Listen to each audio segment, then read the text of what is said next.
Throughout your life, you will encounter extremely tough situations. Maybe you are experiencing them right now. This isn't something unique to you. It's a universal experience. Sadly, we often expect life to be full of only happy and pleasant moments, deluding ourselves and crafting a false reality. Yet, inevitably, we will face circumstances that challenge us to our core. On the bright side, as humans, we possess the ability to regulate our emotions to some degree, allowing us to tackle challenging situations more effectively and with less pain. Despite this inherent capacity, mastering it is far from easy. Throughout life, no one really teaches us how to manage our emotions properly, and that's precisely why I'm creating this video. I will be discussing temperance, one of the 4 historical Stoic virtues. To illustrate this, I'll share a story. Once, a king called upon the wise men of his court and requested that they craft a magnificent ring featuring a diamond from one of the region's most esteemed jewelers. His intention was to inscribe a message within the ring, one that could guide him during challenging times, a beacon of hope for moments of despair. Furthermore, he wanted this message to serve not only him, but also his future descendants and their children. However, the message had to be small enough to be engraved on the diamond of the ring. Although those who heard the king's request were learned scholars capable of composing extensive treatises, creating a message of just 2 or 3 words that could fit on a diamond proved to be a daunting challenge. Despite hours of contemplation and consultation of their philosophical texts, they were unable to provide a message that met the king's expectations. The king had a cherished servant, a man who had also served his father and cared for him through his mother's passing. This servant was regarded as family and held in high respect. Thus the king sought his input as well. The servant said, "I am neither a sage nor a scholar, but I know the message you seek," he went on.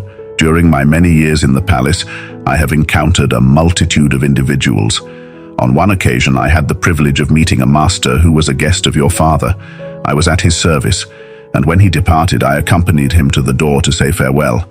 In gratitude, he entrusted me with this message. At that moment, the elderly servant penned the message on a small slip of paper, folded it neatly, and handed it to the king. "Do not read this now," he instructed. "Keep it concealed within the ring and only open it when you find yourself in an inescapable situation." It wasn't long before such a moment arrived. The kingdom was overrun by invaders and the realm was in peril. The king fled on horseback to preserve his life, while his enemies relentlessly pursued him. Alone and outnumbered, he eventually reached a point where the path came to an end. In front of him lay a sheer cliff and a deep ravine. A fall would be fatal, and there was no turning back because the enemy had blocked his escape. He could hear the thunderous hooves of horses, the distant voices, and the closeness of his pursuers. It was then that he remembered the ring. He retrieved the paper, unfolded it, and discovered a message of immense value for his dire situation. It read simply, "This too shall pass." In that instant, he noticed a profound silence enveloping him. It seemed the pursuers had either lost their way in the forest or taken a wrong path, but the fact was, he was surrounded by an overwhelming quiet. The sounds of the galloping horses had ceased. The king felt a deep sense of gratitude toward both the servant and the unknown master. Those words had proven miraculous. He folded the paper, returned it to the ring, rallied his troops, and successfully reclaimed his kingdom. On the day of victory, the city was alive with a magnificent celebration, filled with music and dancing, and the king was overwhelmed with pride. At that moment, the elderly servant standing by his side said, "My dear king, it's time for you to read the message within the ring." The king responded, "What do you mean? I'm currently basking in euphoria and joy. The people are celebrating my return. We have triumphed over the enemy," the servant explained. "This message isn't meant solely for times of desperation, but also for moments of joy. It's not just for when you face defeat, but also for when you achieve victory. It's not reserved only for the end, but is also relevant at the beginning." The king then opened the ring and read the message again. "This too shall pass." In that instant, amidst the cheering and dancing crowd, he experienced the same sense of peace and silence, but the feelings of pride and ego had dissipated. The king grasped the true meaning of the message. "The good is as fleeting as the bad," the elderly servant continued. "Remember that everything is temporary. No event or emotion lasts forever. Just as day follows night, there are times of joy and times of sorrow. Embrace them as integral parts of life's dual nature, for they represent the essence of existence." One crucial aspect of mastering our emotions is recognizing and remembering that our current feelings are not permanent. Do you know anyone who has never experienced joy or someone who has never felt sorrow? In both scenarios, these emotions do not last forever.